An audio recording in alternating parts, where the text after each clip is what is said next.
Hey everyone, this is David. It's that time again. Your favorite guest, Miss Kathryn Edwards. I don't even need to say anything else because you really are the favorite guest. This is so ridiculous. It's hysterical. And here we are again, 1 month later, and we are no worse for the wear. I'm not more enlightened. I am not. I mean, the reason I'm looking down and looking around is because I have so many notes from what just happened. We'll start. You tell me what's your overall take?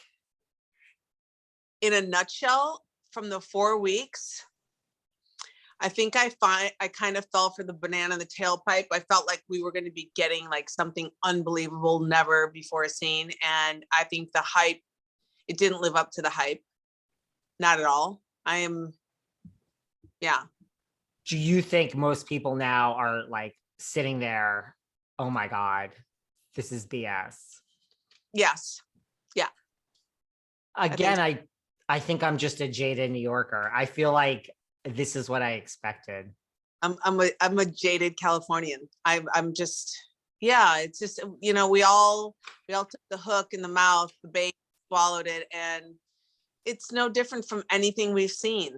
I really don't care about really any of it. It's just all on repeat. I don't feel different about any of it. I don't feel different about any of it. Everything that I felt in the beginning, I feel exactly the same way about. You do. So this didn't change your opinion at all? No, none, zero.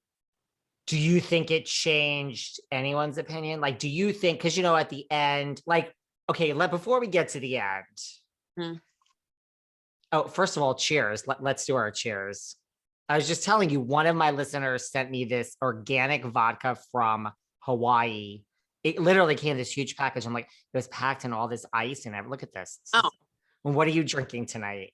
I'm kind of jealous. I don't want to disappoint you, but I am having, I'm from Milwaukee. I mean, hello, I am having an Operation Overlord Pilsner from Chula Vista Brewing. And it is so delicious. I needed a beer first, and then I feel like I can go to vodka. Because honestly, I just feel like it didn't even live up to a good vodka.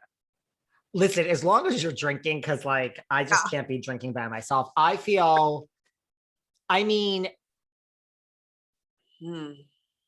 yeah, I know. I'm not sure where to start. Like, I will say this. Yes.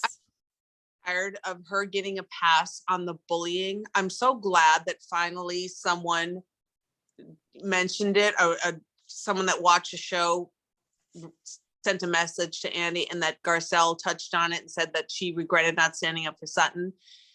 Why does that woman get a pass on all of the screaming, threatening, bullying she has done all season and all the name calling that she does? Why does she get a pass? I don't, who talks to her the way she talks to everyone? Who? Nobody. Why do they take it? Explain that to me.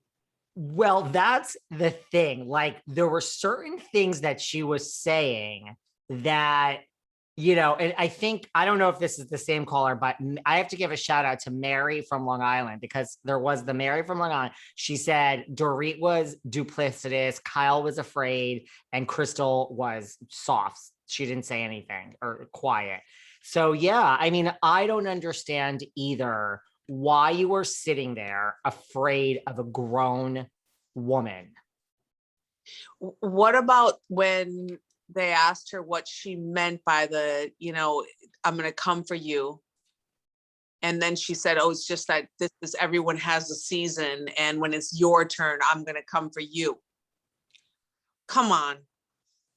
Right. So like, okay, first off, I mean, I do agree with the actual statement before, I don't think that's what she meant, but I do agree with, yes, it's everyone's season. Now, this is bigger than a season. This is like a real thing in life, sweetie.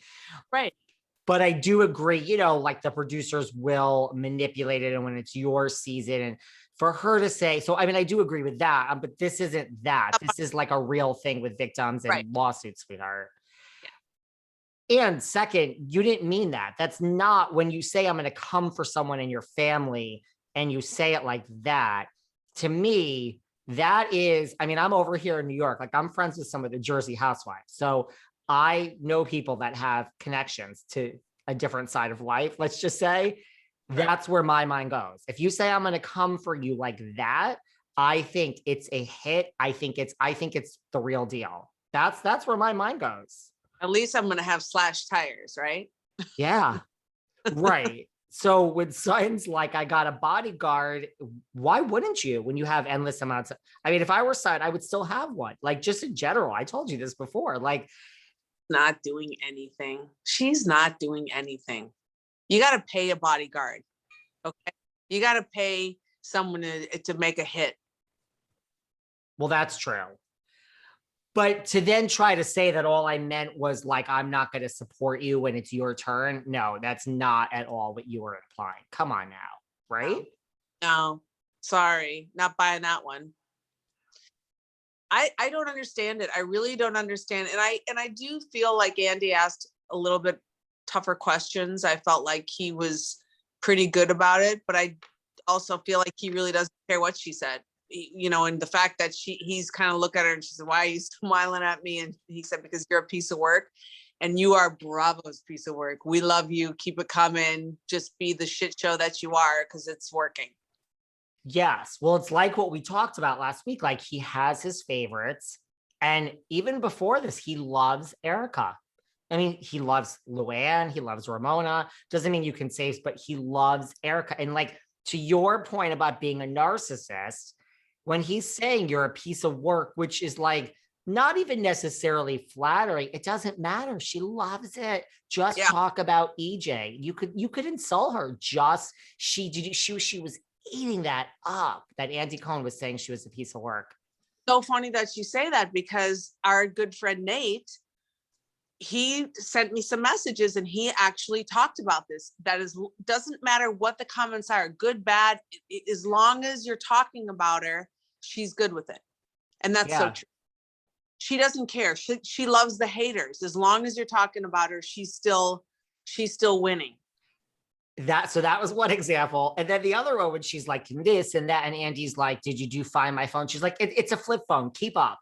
She just like, this is like, it's about her and she's telling the story. And Andy, you know, the boss man has a question and she loves it. She loves it.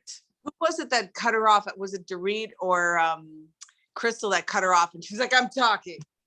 I mean, I think Dorit and Dorit's mouth. And that's the other thing. Like when she was saying certain things like, well, first of all, I love when she's talking and the camera pans to Sutton and Garcelle over and over. And they're just sitting there. They are not smiling. They're not rolling their eyes. They're literally emotionless, like as if they're in a coma. They're just like, almost like, honey. That's how I was sitting in my massage chair, just listening to it. I think with the same exact flat glazed over stare. Just, are you serious? This is what we're getting? I'm listening to this BS all over again. Nothing's changed. She hasn't shared anything.